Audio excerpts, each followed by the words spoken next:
జగన్మోహన్ రెడ్డి గారు ఏం చెప్పారు? అదే కదా, ఆయన 30 రూపాయలు 60 రూపాయలే కదా, మరి మీరేమో 90 రూపాయలు కలెక్ట్ చేయమని చెప్తున్నారు కదా. మీరు అపోజిషన్లో ఉన్నప్పుడేమో చెత్త మీద పన్ను వసూలు చేస్తారా, చెత్త ముఖ్యమంత్రి అని ఒకడు, చెత్త నా కొడుకు అని ఒకడు, మరి మిమ్మల్ని ఏమనాలి ఇప్పుడు?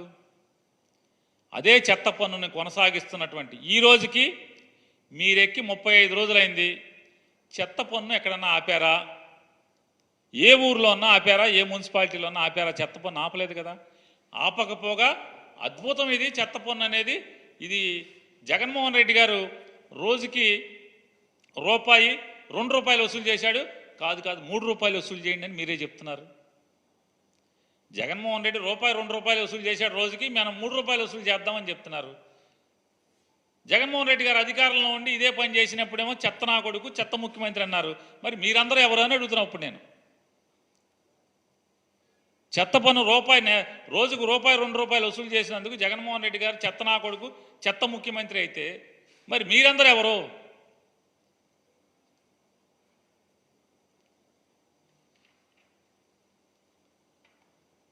మైన్స్ మీద ఇచ్చారు ఆయన పాపం శ్వేతపత్రం. చంద్రబాబు నాయుడు గారు మైన్స్ మీద శ్వేతపత్రం ఇచ్చేయండి అంటే చంద్రబాబు నాయుడు గారు 5 ఏళ్ల కంటే కూడా జగన్మోహన్ రెడ్డి గారు 5 ఏళ్లలోనే మైన్స్ మీద ఆంధ్రప్రదేశ్ రాష్ట్రానికి రాబడి గట్టిగా వచ్చింది కదా. మరి ఎవరు సమర్థవంతమైన ముఖ్యమంత్రి? అనుభవం ఉన్నటువంటి 40 ఏళ్ళ ఇండస్ట్రీ, 14 ఏళ్ళ అనుభవం ఉన్న మీరు సమర్థమైన ముఖ్యమంత్రియా? కానీ మైన్స్లో మీకంటే 2-3 రెట్లు ఎక్కువ ఆంధ్రప్రదేశ్ రాష్ట్ర ప్రభుత్వానికి ఆదాయం ఎక్కువ వనకూర్చినటువంటి జగన్మోహన్ రెడ్డి సమర్థుడైన ముఖ్యమంత్రి? ఎవరు సమర్థుడు? ఇవాళ ఈయన సమర్థత జోలికి చూస్తుంటే మనం చంద్రబాబు నాయుడు గారి సమర్థత చూస్తే 40 ఏళ్ల ఇండస్ట్రీ, 14 ఏళ్ల ముఖ్యమంత్రి. జగన్మోహన్ రెడ్డి గారినేమో ఇష్టారాజ్యంగా నోటికి వచ్చినట్టు బూతులు తిడుతూ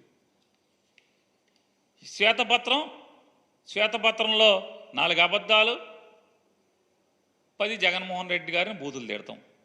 ఇదే కదా శ్వేతపత్రం అంటే? తిడతమే, జగన్మోహన్ రెడ్డి గారిని తిడతమే కదా. ఏంటయ్యా వీళ్ళ పరిస్థితి అంటే, ఈ 40 ఏళ్ళ ఇండస్ట్రీ, 14 ఏళ్ల అనుభవం అని చెప్పేటువంటి నారా చంద్రబాబు నాయుడు గారు బడ్జెట్ కూడా ప్రవేశపెట్టలేనటువంటి దుస్థితి. ఆంధ్రప్రదేశ్ రాష్ట్రానికి 2024-25 సంవత్సరానికి, ఆర్థిక సంవత్సరానికి బడ్జెట్ కూడా ప్రవేశపెట్టలేనటువంటి దుస్థితిలో వీళ్ళ అనుభవం ఉంది. ఎందుకు వచ్చింది? మీ అనుభవం ఏం చేసుకుంటాకి? ఏమైనా అక్కడికి వచ్చిందా? బడ్జెట్ ప్రవేశపెట్టలేని పరిస్థితి కదా మీది.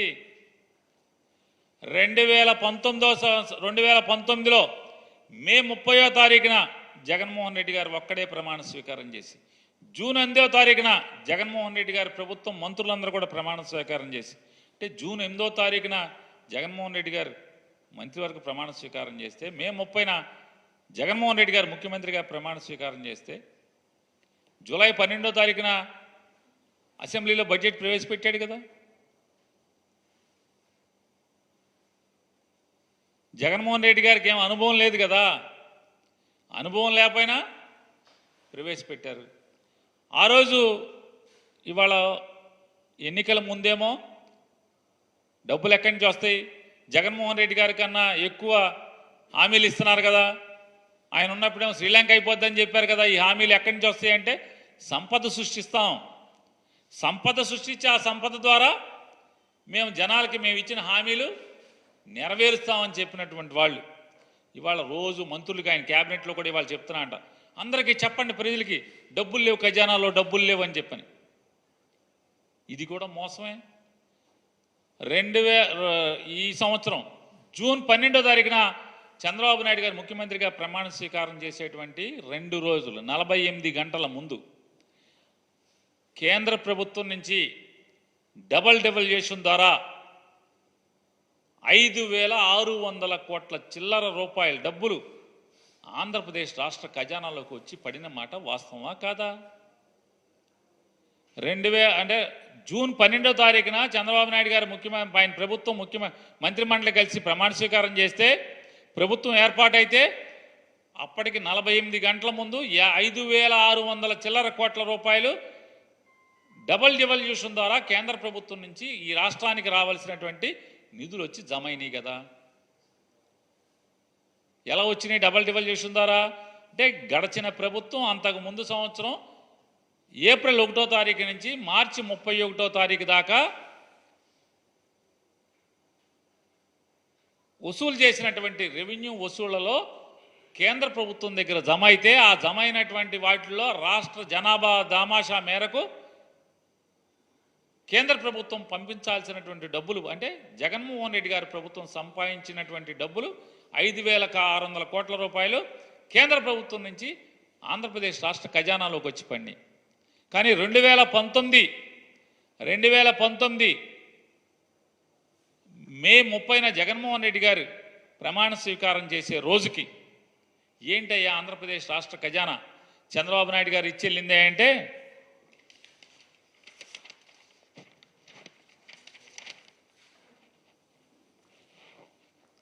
ఇది నారా చంద్రబాబు నాయుడు గారు జగన్మోహన్ రెడ్డి గారికి అప్పచెప్పినటువంటి ఖజానా ఆయన ప్రమాణ స్వీకారం చేసే రోజుకి.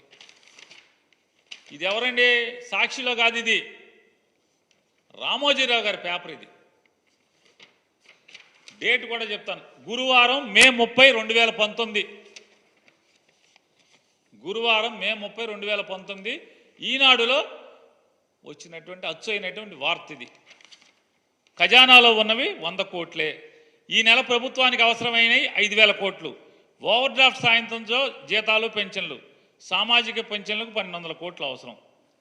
ఇవాళ దాంట్లో క్లియర్గా రాశాడు ఏమని, ఆల్రెడీ రాష్ట్ర ప్రభుత్వం పసుపు కుంకానికి, అన్నదాత సుఖీభావకి చెల్లింపులకు ఎన్నికల ముందు ప్రాధాన్యం ఇవ్వడం, కొన్ని బ్యాంకుల నుంచి రుణ సమీకరణ నాటి ప్రభుత్వ ప్రయత్నించా ఫలితం లేకపోవడంతో బహిరంగ మార్కెట్లో రుణ మొత్తాలను ఈ పథకాల కోసం మళ్లించారు. ప్రతి నెల నిర్దిష్ట గడువులోపు ఓవర్ డ్రాఫ్ట్ను సర్దుబాటు చేయకపోతే రెపో రేటు కన్నా అధికంగా వడ్డీ చెల్లించాల్సి ఉంటుంది. నెలలో నిర్దిష్టంగా కొన్ని రోజుల మించి ఓవర్ డ్రాఫ్ట్ ఉంటే రిజర్వ్ బ్యాంక్ ఎలాంటి హెచ్చరికలు లేకుండానే చెల్లింపులు నిలిపివేసే ప్రమాదం ఉంది. రాష్ట్ర ఆర్థిక పరిస్థితి చాలా కాలంగా ఒడిదుడుకుల్లో ఉండటంతో ఓవర్ డ్రాఫ్టు చేబదుళ్లు తప్పడం లేదు. నిజానికి బడ్జెట్కు అనుగుణంగానే ఖర్చులకు పరిమితమై ఉంటే ఈ పరిస్థితి వచ్చి ఉండేది కాదని, కిందటి ఆర్థిక సంవత్సరం చివరిలో ప్రభుత్వం సామాజిక సంక్షేమం కోసం తీసుకువచ్చిన కొత్త పథకాల భారం వల్ల ఆర్థిక పరిస్థితి ఇబ్బందుల్లో పడిందని ఆర్థిక శాఖ అధికారులు చెప్తున్నారు. రామోజీరావు గారు రాసింది 2019 మే 30న. ఇది మన భాగవతం చంద్రబాబు నాయుడు గారు. మన 40 ఏళ్ళ ఇండస్ట్రీ.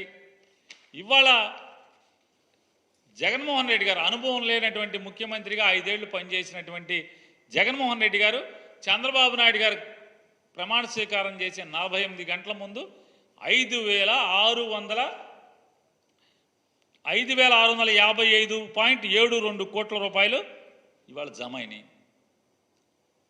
మరి ఎవరు పనోడు, ఎవరు సమర్థుడు, ఎవరు అసమర్థుడు? ఇవాళ బడ్జెట్ ఎందుకు ప్రవేశపెట్టలేదు మీరు? కొంతమంది ఏమో ఓటాన్ అకౌంట్ అంటారు, కొంతమంది ఏమో ఆర్డినెన్స్ అంటారు.